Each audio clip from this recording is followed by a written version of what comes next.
ओम शांति। आज 2 दिसंबर 2025 आज की साकार मुरली के अनमोल मधुर महावाक्य सुनेंगे। मीठे मीठे बाबा के मीठे बच्चे, तुम्हारा वायदा है कि जब आप आएंगे तो हम वारी जाएंगे। अब बाप आए हैं, अब बाप आए हैं तुम्हें वायदा याद दिलाने। तुम्हारा वायदा है कि जब आप आएंगे तो हम वारी जाएंगे। अब बाप आए हैं तुम्हें वायदा याद दिलाने।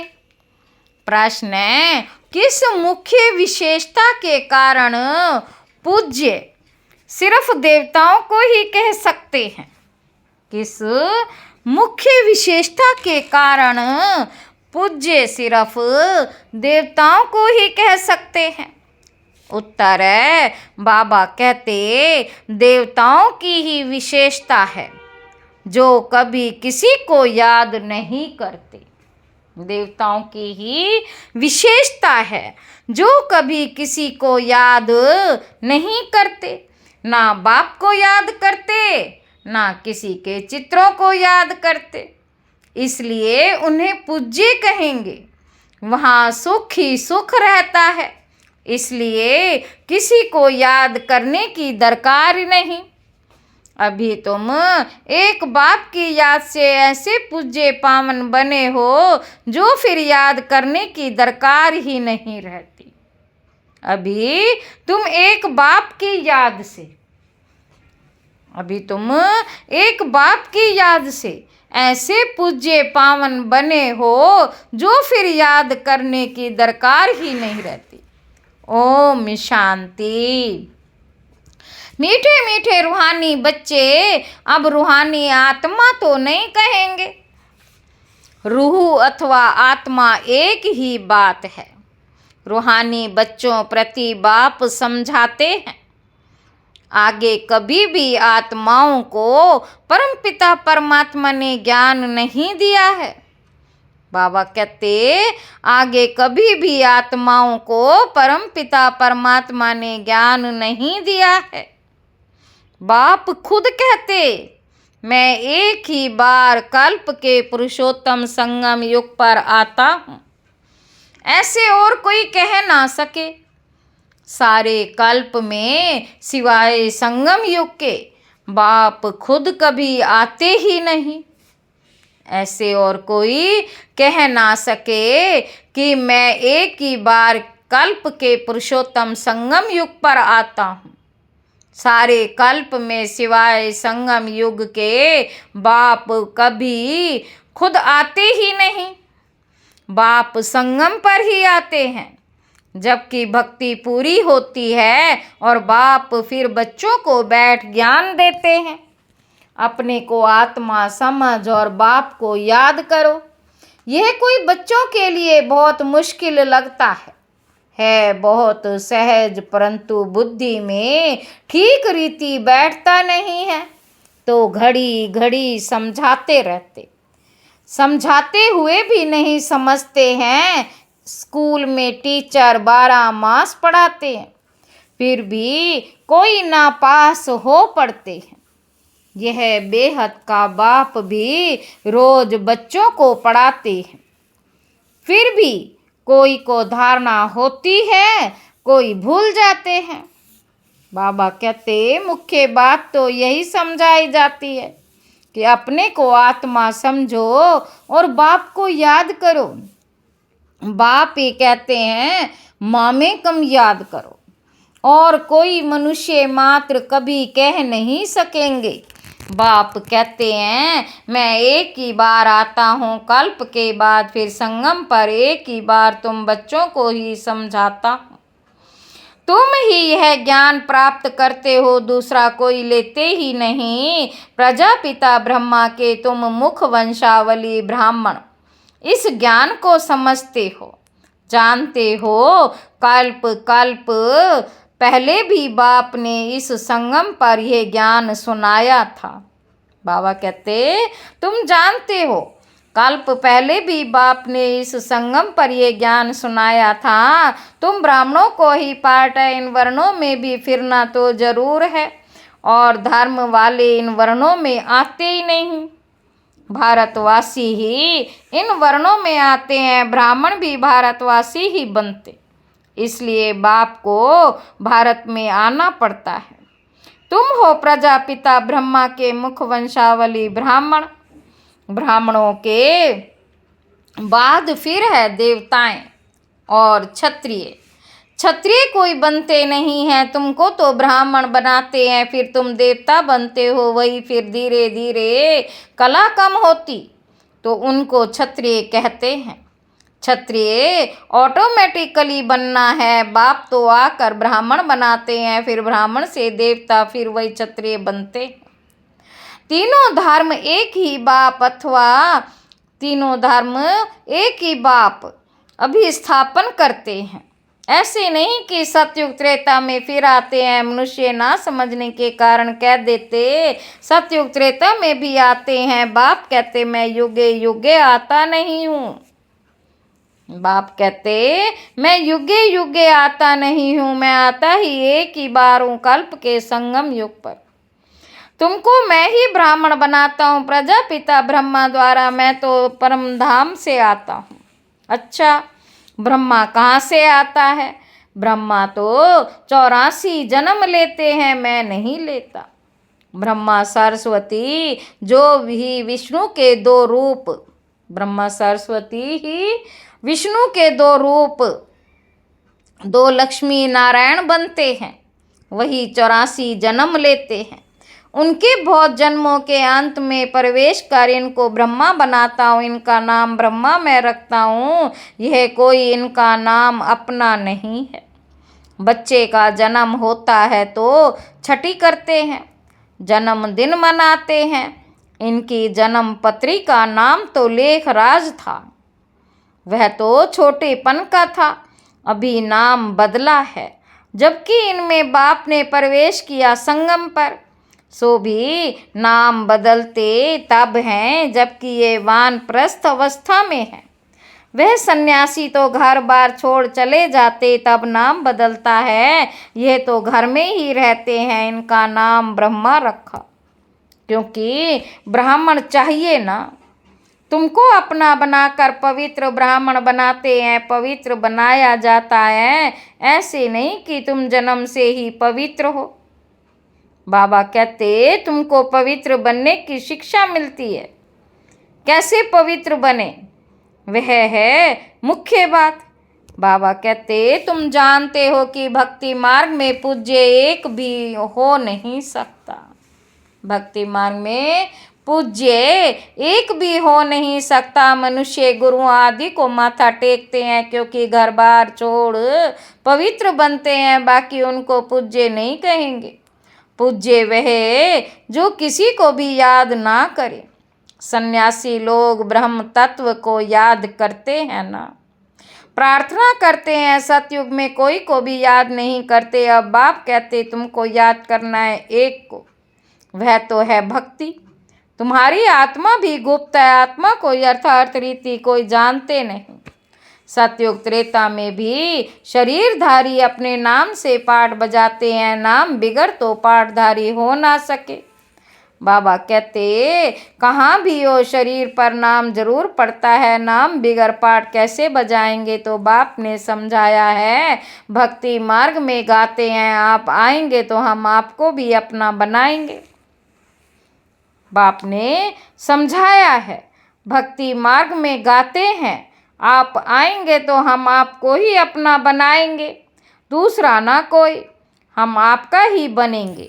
यह आत्मा कहती है भक्ति मार्ग में जो भी देहधारी हैं, जिनके नाम रखे जाते हैं, उनको हम नहीं पूजेंगे। जब आप आएंगे तो आप पर ही कुर्बान जाएंगे। कब आएंगे ये भी नहीं जानते। अनेक देहधारियों की, नामधारियों की पूजा करते रहते हैं। जब आधा कल्प भक्ति पूरी होती है तब बाप आते हैं, कहते हैं तुम जन्म जन्मांतर कहते आए हो, हम गुरु तुम्हारे बिगर किसी को भी याद नहीं करेंगे। अपनी देह को भी याद नहीं करेंगे, परंतु मुझे जानते ही नहीं है तो याद कैसे करेंगे। बाप कहते, अब बच्चों को बाप बैठ समझाते हैं। मीठे मीठे बच्चे, अपने को आत्मा समझो, बाप को याद करो। बाप ही पतित पावन है, उनको याद करने से तुम पावन सतो प्रधान बन जाएंगे। सतयुग त्रेता में भक्ति होती नहीं, तुम कोई को भी याद नहीं करते, ना बाप को ना चित्रों को। वहाँ तो सुख ही सुख रहता, बाप ने समझाया। जितना तुम नज़दीक आते जाएंगे, कर्मातीत अवस्था होती जाएगी। सतयुग में नई दुनिया, नए मकान में खुशियाँ भी बहुत रहती हैं। फिर 25% पुराना होता है तो जैसे स्वर्ग ही भूल जाता है। तो बाप कहते, तुम गाते थे आपके ही बनेंगे, आपसे ही सुनेंगे, तो जरूर आप परमात्मा को ही कहते हो ना। आत्मा कहती है परमात्मा बाप के लिए। आत्मा सूक्ष्म बिंदी है, उनको देखने के लिए दिव्य दृष्टि चाहिए। आत्मा का ध्यान कर नहीं सकेंगे। हम आत्मा इतनी छोटी बिंदी हैं, ऐसा समझ याद करना मेहनत है। आत्मा के साक्षात्कार की कोशिश नहीं करते, परमात्मा के लिए कोशिश करते हैं, जिसके लिए सुना है कि वे 1000 सूर्यों से तेजोमय है। किसी को साक्षात्कार होता है तो कहते हैं बहुत तेजोमय था। किसी को साक्षात्कार होता है तो कहते हैं बहुत तेजोमय था, क्योंकि वहीं सुना हुआ है जिसकी नौंदा भक्ति करेंगे देखेंगे भी वही, नहीं तो विश्वास ही ना बैठे। बाप कहते, आत्मा को ही नहीं देखा है तो परमात्मा को कैसे देखेंगे। आत्मा को देख ही सकते हैं, और सबके तो शरीर का चित्र है, नाम है आत्मा है बिंदी। बहुत छोटी है, उनको कैसे देखेंगे। कोशिश बहुत करते, परंतु इन आँखों से देख ना सके। आत्मा को ज्ञान की अव्यक्त आँखें मिलती हैं। आत्मा को ज्ञान की अव्यक्त आँखें मिलती हैं। बाबा कहते, अभी तुम जानते हो हम आत्मा कितनी छोटी है। मुझ आत्मा में 84 जन्मों का पार्ट नुंदा हुआ है, जो मुझे रिपीट करना है। बाप की श्रीमत मिलती है श्रेष्ठ बनाने के लिए, तो उस पर चलना चाहिए। तुम्हें देवी गुण धारण करने हैं, खान पान भी रॉयल होना चाहिए, चलन बड़ी रॉयल चाहिए। तुम देवता बनते हो, देवताएं खुद पूज्य हैं, ये कभी किसी को पूजा नहीं करते।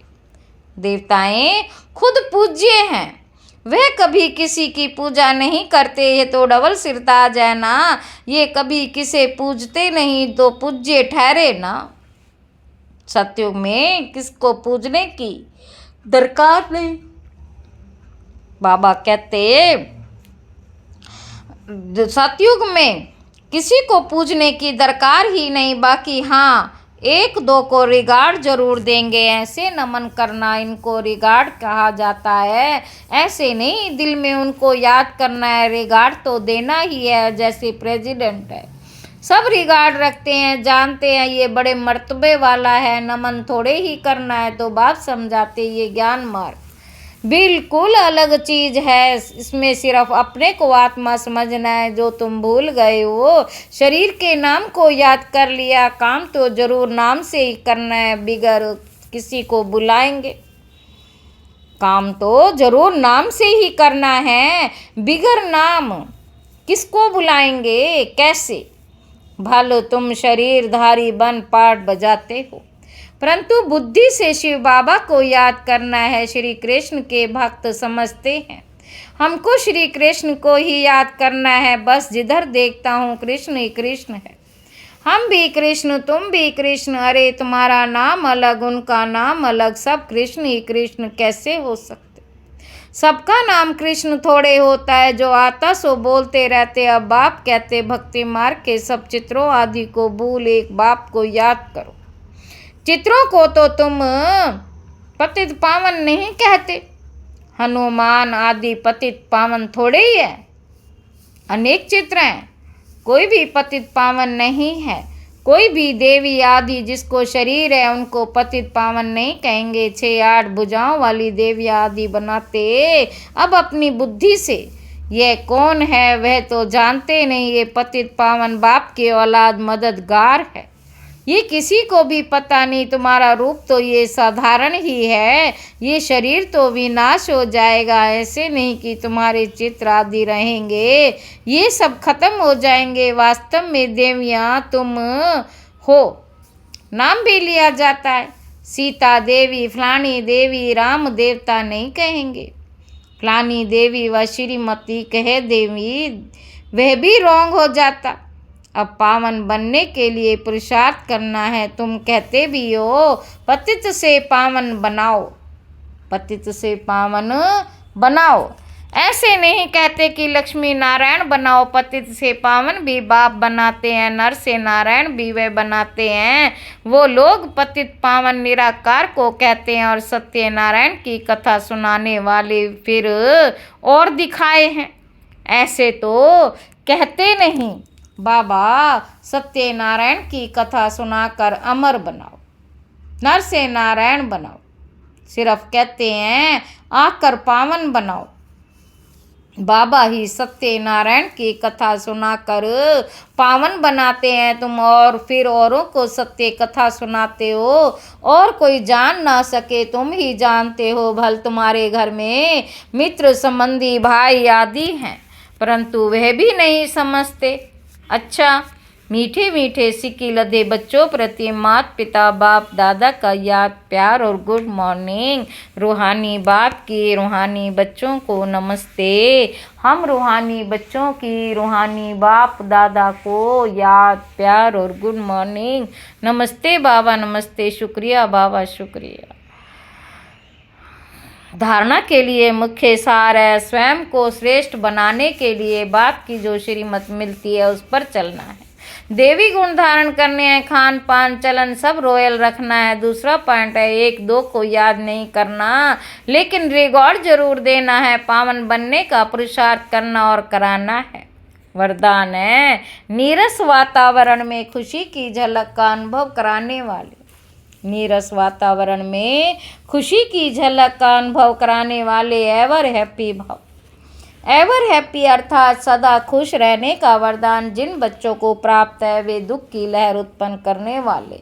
वातावरण में नीरस वातावरण में अप्राप्ति का अनुभव कराने वाले वातावरण में सदा खुश रहेंगे और अपनी खुशी की झलक से दुख और उदासी के वातावरण को ऐसे परिवर्तन करेंगे जैसे सूर्य अंधकार को परिवर्तन कर देता।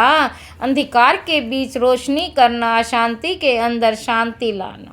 अंधकार के बीच रोशनी करना, शांति के अंदर शांति लाना, नीरस वातावरण में खुशी की झलक लाना, इसको कहा जाता है एवर हैप्पी। वर्तमान समय इसी सेवा की आवश्यकता है। स्लोगन है ए शरीरी वह है जिसे शरीर की कोई भी आकर्षण अपनी तरफ आकर्षित ना करे। अव्यक्त इशारे। अब संपन्न व कर्मातीत बनने की धुन लगाओ।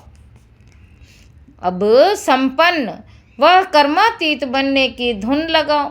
कर्मातीत का अर्थ ये नहीं कि कर्म से अतीत हो जाओ, कर्म से न्यारे नहीं।